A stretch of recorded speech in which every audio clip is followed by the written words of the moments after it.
Les 40 jours après la naissance, si j'avais su comment faire, ou comment respecter ce temps de grande vulnérabilité, c'est le thème que j'ai choisi pour cette 11e webconférence du cycle Les Comment de la maternité qui se sont déroulées sur toute cette année 2019 et qui arrivent à leur fin, puisqu'on est en novembre. Si j'avais su comment faire, ça, c'est une bien grande question. Je pense que je n'aurais pas galéré pendant 4 mois avec mon fils, premier-né, qui pleurait tout le temps et que je ne comprenais pas. J'ai mis beaucoup de temps à comprendre. L'allaitement avec lui aurait probablement été beaucoup plus agréable. J'ose espérer que mes 2 enfants, et principalement mon fils, auraient probablement beaucoup plus confiance en eux aujourd'hui, dans leurs compétences, dans leur potentiel. Et puis moi, j'en serais pas là 10 ans après ma ménopause, à être obligée de devoir me mettre sur pause pendant plus d'1 an pour me reconstruire au niveau physique. Le fait de ne pas respecter cette période de grande vulnérabilité qui sont les 40 jours après la maternité, après l'accouchement, ça amène une usure prématurée, une fatigue dans les muscles, surtout quand on est une femme forte comme je l'étais et qu'on a vraiment été éduquée à passer en force. Mais je crois que je suis pas la seule. Certaines d'entre vous le sont. J'avais bien entendu parler d'un drôle de mot qui s'appelait les relevailles, mais j'avais vraiment l'impression que c'était un réel progrès que ces relevailles n'existent plus. On va voir que c'est pas tout à fait ça. Qu'est-ce que c'est que les relevailles? En fait, ça vient de l'Église catholique en France et beaucoup en Europe aussi. Et c'est une cérémonie, les relevailles, c'est le jour où la femme s'est relevée, donc après ces 40 jours de mise en quarantaine, pendant lesquels elle est considérée comme impure, comme d'ailleurs pendant toute la grossesse.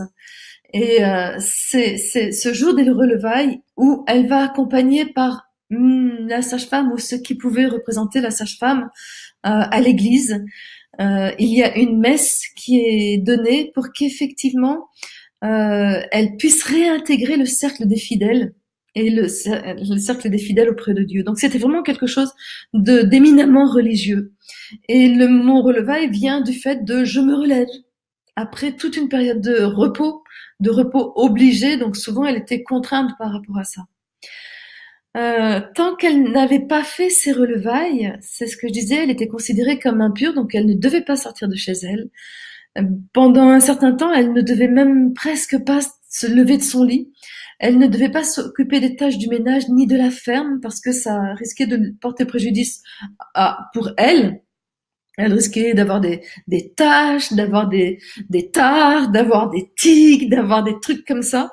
Et aussi pour ce qu'elle faisait, c'est que la lessive risquait de ne pas blanchir, voire même de rester tachée. Le lait pouvait tourner, enfin voilà, toutes ces croyances-là. Donc il ne lui restait que comme seule possibilité le repos, souvent dans une grande solitude. En France, en tout cas, et bien souvent en Europe.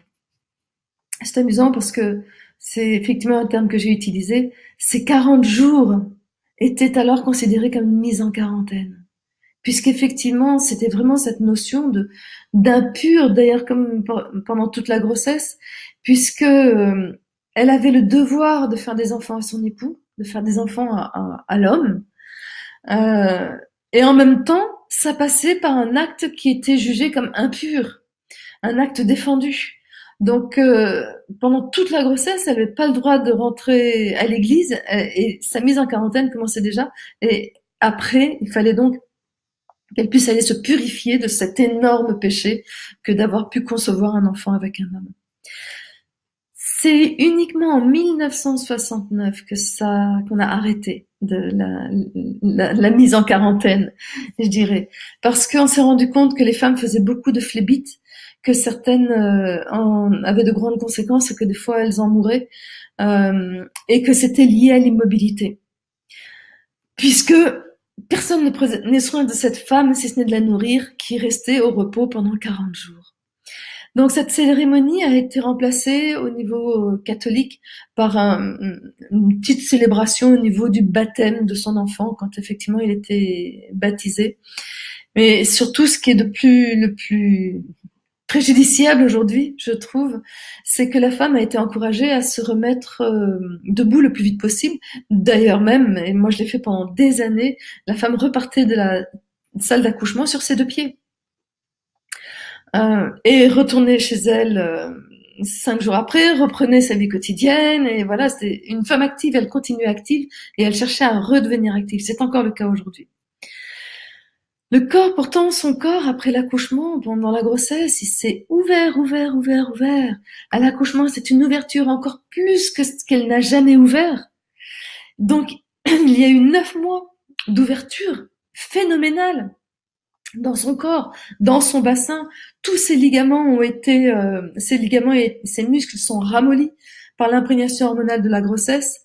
Donc, rien ne la soutient pour qu'elle se mette debout. Et rien ne la soutient dans une statique verticale. Rien ne peut lui permettre de porter quelque chose, même son poids, voire même le poids de son bébé. Donc, si elle le fait, elle passe obligatoirement en force. Ça entraîne de la fatigue, ça entraîne de la déprime, ça entraîne que son corps s'use, et avec probablement toutes les conséquences à long terme. Et bien sûr, le moment fragile qui vient après, c'est la ménopause. Et après la ménopause, voire même avant, il y a des problèmes d'incontinence urinaire, de descente d'organes, de douleurs lombaires, de varices, de vieillissement prématuré et tutti quanti. Mais voilà, c'est en partie, en grande partie, les conséquences de ce non-respect de ce temps des relevailles. Les grosses croyances auxquelles on se heurte par rapport à ça, c'est que c'est très difficile pour une femme de demander de l'aide. Si je demande de l'aide, je suis faible. Je ne sais pas faire. Je ne suis pas capable. Je ne suis pas une femme. Je ne suis pas une bonne mère. Tout ça. On n'a pas appris. Nos mères ne nous ont pas appris à demander de l'aide. Peut-être que les vôtres, oui, mais pas moi. Si je ne fais rien, si je me repose, c'est que je suis une paresseuse. C'est que je suis un poids pour les autres, pour la société. Je suis pesante. Ça ne se fait pas. Même une femme qui est malade ne s'arrête pas. Il faut qu'elle soit très malade pour s'arrêter. Et puis bien souvent, il y a cette notion que quand on devient mère, il faut savoir tout gérer. Donc si je ne suis pas tout gérer, est-ce que je suis une bonne mère? Et puis la grosse peur aussi qui plane au-dessus de tout ça, c'est si je reste avec mon bébé. Parce qu'on va se rendre compte que cette période de vulnérabilité, ça va permettre entre autres la connexion mère-bébé. Donc je vais vous dire de rester couché avec votre bébé. Oh, et la fusion, la peur, les psychologues qui ont découvert la fusion et toutes les conséquences que ça avait sur la relation mère-enfant et sur l'enfant, ben, ça a amené que on a cherché à mettre le bébé d'un côté et la mère de l'autre, très rapidement. Sans se rendre compte que peut-être que ça générait un manque de base. Donc on se rend compte que ça bouscule des choses qui sont bien, bien, bien ancrées à l'intérieur de nous. C'est pour ça que je parle de cette période-là, parce que ce n'est pas si facile d'y aller. En plus, il y a certains obstacles. C'est qu'aujourd'hui, on est principalement dans une famille nucléaire. Le père, la mère, l'enfant, ou les enfants. On n'est plus avec toute la communauté, de la mère, les grands-mères, les tantes, les cousins, toute cette communauté de femmes qui entourait une femme il y a un siècle, voire même peut-être un peu moins longtemps. Donc les jeunes mères sont beaucoup plus isolées, les jeunes pères aussi, mais surtout les jeunes mères. On les encourage à retrouver le travail précocement, dès 3 mois. Donc elles vont se remettre sur pied relativement vite. En plus, ce n'est pas dans la norme sociétale que de se reposer, de prendre un temps de pause, surtout quand il est question de semaines, de mois. Le fait que les personnes qui peuvent les aider, les grands-mères, donc leur mère, ben bien souvent, elles travaillent encore. Donc elles ne vont pas pouvoir se libérer 1 mois, se libérer 15 jours pour courir auprès de leur fille. Et puis des fois, ce qui va aussi se passer, c'est qu'il y a une dégradation des relations mère-fille, beaucoup plus qu'avant. Ou en tout cas, c'est beaucoup plus exprimé. Et des fois, il y a coupure entre les deux, où la mère ne veut surtout pas que ce soit sa mère qui vienne l'aider. Ou des fois, c'est la belle-mère. Donc tout ça, ça amène des difficultés et on voit la création de nombreuses associations euh, autour de ce thème-là qui vont apporter, ce sont souvent des associations locales qui vont apporter des conseils, des ressources, parfois des femmes, des mères qui vont être contentes étant passées par là, qui vont être contentes de pouvoir aider d'autres mères. Voilà, ce sont des choses qui peuvent se mettre spontanément dans un village. Moi, je sais que ma maman, qui a 94 ans aujourd'hui, quand une femme accouche dans le village, elle va lui porter des petits plats, elle va lui éventuellement voir si elle peut lui faire des courses ou lui faire des courses par quelqu'un d'autre, ou elle lui amène des petites herbes du jardin, elle lui amène des choses comme ça. Ben voilà. Et si chacun en faisait un petit peu, sans envahir la femme, ça changerait beaucoup de choses. On va voir comment c'est possible. Donc, cette période de grande vulnérabilité, pour moi, je le considère vraiment comme un bienfait pour la femme. C'est effectivement un moment unique dans sa vie sur cette longueur-là, parce que cette période-là correspond aussi dans une manière de cycle par rapport au cycle de la maternité. Ça correspond à ces menstrues dans un cycle de femme, ça correspond à l'hiver dans un cycle de la terre. Et l'hiver, on se rend compte qu'on est plus à l'intérieur, les jours sont plus courts, donc on a plus tendance à être au calme que l'été où on va vraiment sortir, faire la fête, toutes ces choses-là. Les fêtes vont être à l'intérieur. Et ce temps de vulnérabilité, ça va permettre à la femme de rencontrer son bébé sur un autre niveau de conscience. Et c'est ce qui va lui permettre de comprendre et d'apprendre à connaître comment son bébé lui parle par le langage verbal, pas verbal, non verbal, corporel.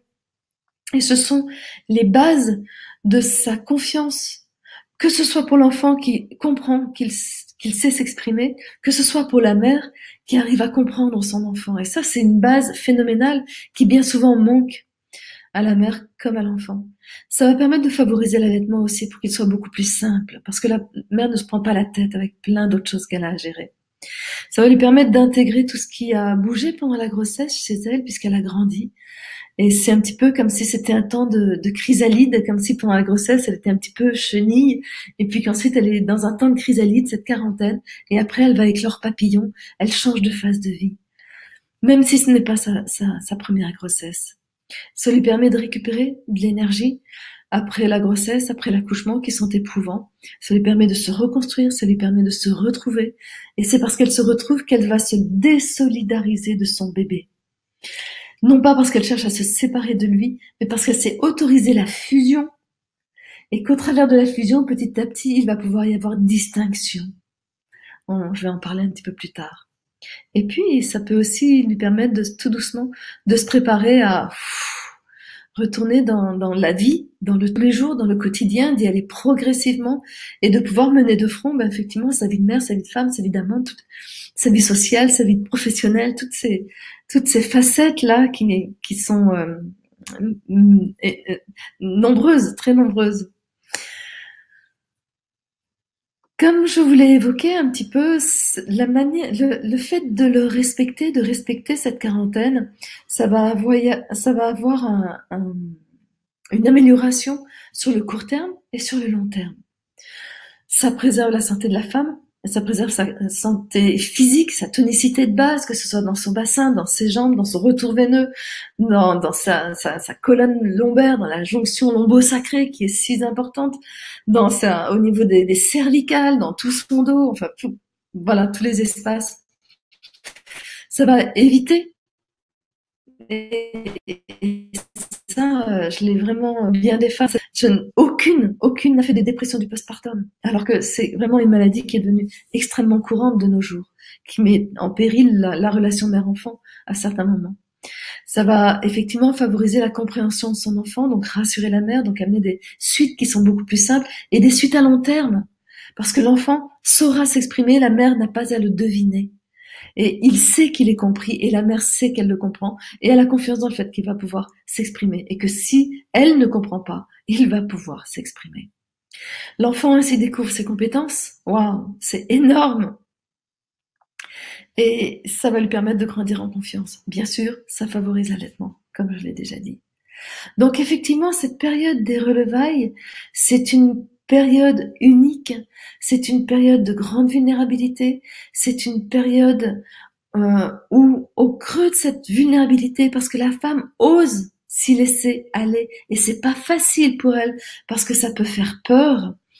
Mais au creux de cette vulnérabilité, elle ne va pas tomber dans la faiblesse, dans le je peux plus. Non, c'est comme si quand elle arrive au fond de la piscine, elle touche le fond et elle se relève avec une puissance qu'elle ne connaît pas, qui lui donne confiance dans ce qu'elle est, dans ce qui l'attend, dans le fait d'être mère, dans le fait de pouvoir effectivement élever ce nouvel être qu'elle a mis au monde, et sentir que son enfant va pouvoir s'appuyer sur elle. Elle a confiance en ça, c'est-à-dire qu'elle devient un pilier pour lui, et non pas quelqu'un qui ne sait pas faire, comme bien souvent. Donc, pour arriver à tout ça, dans cette webconférence, je vais vous parler un petit peu, déjà un petit peu plus en détail de ce que j'ai vécu moi. Si j'avais su, je n'en serais pas là. C'est aussi, je vais vous parler un petit peu rapidement de ce qui se fait dans d'autres traditions, encore aujourd'hui, puisque ce temps des quarantaines existe dans toutes les traditions.